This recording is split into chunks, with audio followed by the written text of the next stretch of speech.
Hello people, welcome back to It's Kayla, I guess. I'm Kayla and today I'm going to be talking about my experiences in therapy. I know this is a little bit different from what I usually do and what I have been doing, but the thought just came to mind a few weeks ago. I just wanted to do it. I think it might be really helpful for some people, and it would have been helpful for me when I was going through some of these stages. I don't know.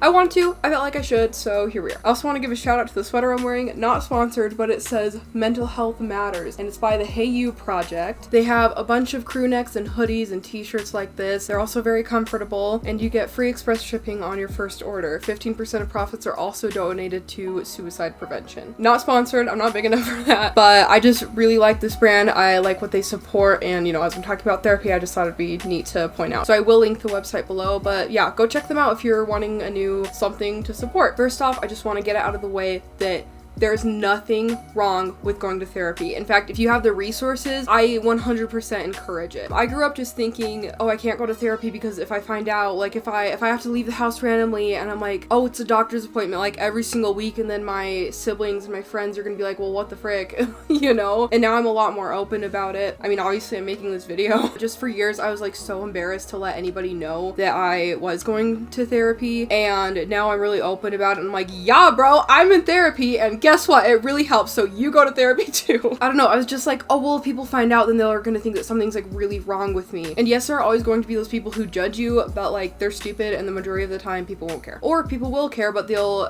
care in a good way and be like me. I think that it's very slay of you to go to therapy and that you're a big girl boss for taking that step to help yourself. Now, of course, I understand that it's not that easy to just go to therapy. There's the issue of, availability. A lot of therapists are completely booked. And then even if you do find a therapist that has openings, is your insurance gonna cover it? Do you have the money to pay out of pocket? Like, it's just a really complicated situation, and I don't want to just gloss over that and be like, oh, just go to therapy, because it's hard, okay? Like, I couldn't go for a long time because my insurance didn't cover it, and I'm really lucky now that I was able to get on a plan that does, and I recognize that I am in a unique situation and most insurances don't cover it. However, if yours does, I definitely still encourage it. Like, honestly, just everybody could benefit from therapy. Like, if it was that easy, I would just say, yeah, everybody needs to go. Just like a regular doctor's appointment. Like, go once a month and just make sure you're being a good human being and taking care of yourself. Okay, so my first experience with counseling was with my high school counselors, actually. I don't necessarily recommend it. It was good at the time because it was all I had. I forgot I was wearing my earbud, bro. That's my bad. Anyway, I don't necessarily recommend going to your school counselors to get like real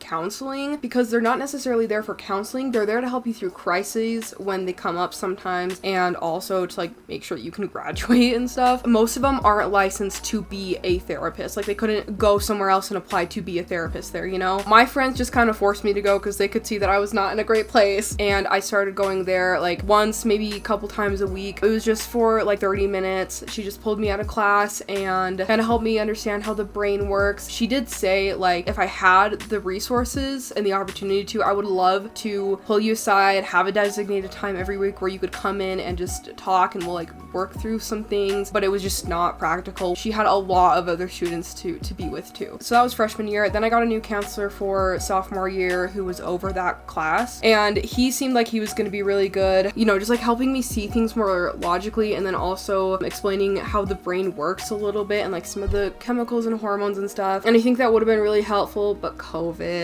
So the next couple of years, I was able to stay with one counselor. She was okay at first. She also just helped me like work through things, gave me some solid advice, and then she just started not being very good. She just started becoming like really irritable almost. She would act kind of like, oh, it's you again, whenever I would go in. Yeah, that wasn't good. Don't recommend. So then in September of 2021, I got into my first real therapist, Leslie. I don't know why Leslie, but just we're gonna call her Leslie. It just feels like a fit. But she was awesome. She was the best therapist. I loved her so much. And she just had this really like gentle, calm demeanor. And that is 100% what I needed at the time, because I was also really, really struggling with my anxiety at the time. That's when it kind of like really came up. And she taught me so many good techniques, so many good like visuals and breathing techniques. I was really able to deal with my anxiety at the time, and it was freaking awesome. Like, again, this is why I want to make a video about going to therapy, because guess what? It's really freaking helpful. Leslie also actually specialized in play therapy, so she had this whole wall full of Barbie dolls and action figures, and it was really cool. And she also had a sandbox that I would play in a lot while I was talking, and it was definitely really helpful. She did mostly work with kids, but she was just the first therapist that I could get into. And especially for some like ADHD or autistic people, I think that play therapy, if it's even available to you, it might be really helpful, so I might recommend it. So then I moved out and went to college. That added an extra 20 minutes onto the commute there and back, and it was like 40 minutes there, 40 minutes back. And they had an office where I go to college, so I was like, well, I can just go to that, and it's gonna suck, but I just can't like keep driving and like using gas. And actually it was like a week after that I came and told her, hey, like I can't, like I'm gonna have to not anymore. She was like, oh well, I'm leaving the agency anyway. So yeah, that didn't work out. And I found a resource center that was really close, like walking distance from my apartment, and my like out-of-pocket pay was only $50 because I didn't have insurance or anything. Like, it was really cheap. However, this therapist specialized in topics that I just didn't really need help with. It's not that I feel like I didn't get any help from them. It was just, I feel like I could get better help with a different therapist, and they were an amazing person, and I'm really glad that I got to see them for a while. But again, I was like, I just feel like I could get better, more specific help with someone else. That resource center also closed down very shortly after I was like, I'm not gonna do this anymore. But then at some point it was just getting too expensive, so I went to some religious resources and was like, hey, I need help. I was like, okay, like I think this is gonna be better. Like, I can't keep paying for this one. This next person is gonna be covered. This next person is gonna specialize in topics that I need help with. Then this next therapist was not great. I only went to 3 sessions with him, and it was not good. I'm gonna call him Bob. Okay, so Bob. Oh my gosh, I really don't like thinking about Bob, y'all. He was just picked for me. I didn't get to do like a consultation with anybody at that agency. He was through my church resources and had more of a religion. He wasn't like super religious in our sessions, but he definitely had those views, and it showed. And this was a time where I also started having a lot of nightmares, and they were like incredibly disturbing. They didn't necessarily affect my ability to function throughout the day, but they would just like leave me feeling shaken and anxious throughout the day. So I obviously brought that up with my therapist, and he's like, well, it sounds like it's not really impacting your ability to like go to work and everything like that, so I don't think we really need to focus on it. I was like, can you not help me out a little bit there? No therapist should ever do that. And I get that we also had like limited time. It being through my church, we had like 12 sessions or something. But I was like, you don't even want to like spend 10 minutes talking about this? I don't know. If your therapist ever does that, that is not a good therapist for you. I get that there's sometimes that they kind of need to redirect your attention, but that's not what he was doing. He was just like, oh, let's just not talk about this. I was also dealing a lot with grief at the time, but in my church, we have the belief that they're in a better place. We're gonna see them again, you know, heaven. Every time I brought that up, again, he went back to the, oh, it sounds like it's not affecting your ability to function on a day-to-day basis. I mean, I guess not. Like, I'm still showing up and doing well at work and everything. That doesn't mean that it's affecting me and my life. Like, what? But I think he just brushed off being like, oh, well, you know, you're gonna see her again, so like, what's the big deal, you know? I have that belief too, but it's still not a good thing to just be like, oh, well, it's not that bad. Like, I'm to this day, I'm still really shocked that he did that. So yeah, he was not good, and I was like, I can't keep doing this. This was also in December when I was working on getting on my own insurance that would cover therapy or counseling or just like mental health services, and I was able to get on that insurance, and this agency did not take that insurance directly, so they're like, okay, you would have to pay that out of pocket, but then we would like refund you for it basically. And I was like, I'm not doing that, bro. So I was just like, oh yeah, like I just can't, because like, you know, insurance and stuff, I can't take that much money out of my account all at one time, which was true, but that was definitely not the sole reason. Like, I would have made it work if I actually liked the guy. If you are in therapy or if you're looking for a therapist, please make sure they don't dismiss your problems and refuse to talk about them with you because it doesn't affect you on a day-to-day basis. I'm sorry, again, I still cannot believe he did that. Like, that is so bad. Anyway, so got away from him. and I found the therapist that I'm still going to now, and it has been about a year and a half now, and she has been very helpful with all of my issues, like all of them, unlike the other guy. Sorry, I'm still a little bit pissed that he, was acting like that. It just like Leslie was really good for what I was dealing with at the time. My current therapist, we'll call her, I should have thought of names before. We'll call her Sarah.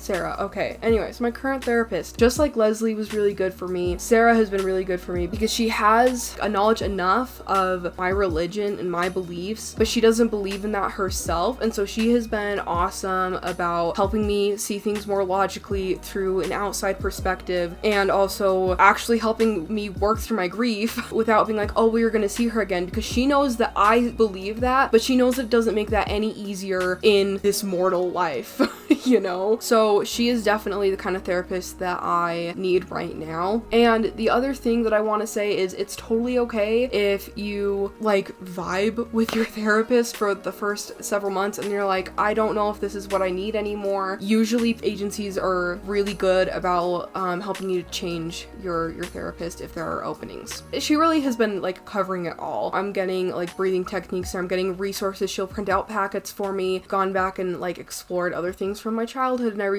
because that plays a lot bigger role than you think it does, trust me. So definitely make sure that when you go for your consult, they will be able to like list the things that you're wanting help with. I find that this has helped me in the past. I really liked when another therapist did this. This sounds like it would be helpful to me even though I've never been in counseling. That kind of thing, make sure they can do that for you. Ask them what their style is. I've been to a couple consults where they were like, I do more of this, and I'm like, I don't think that's what I need right now. Make sure that you do that consult and that you are asking about what they specialize in and what their style is before you pick one, I guess. So I think that's pretty much all I had to talk about. I just wanted to briefly kind of go over some of that stuff. I don't really know why I wanted to make this video so bad, but I did, and here we are, and you're watching it now, so it's whatever.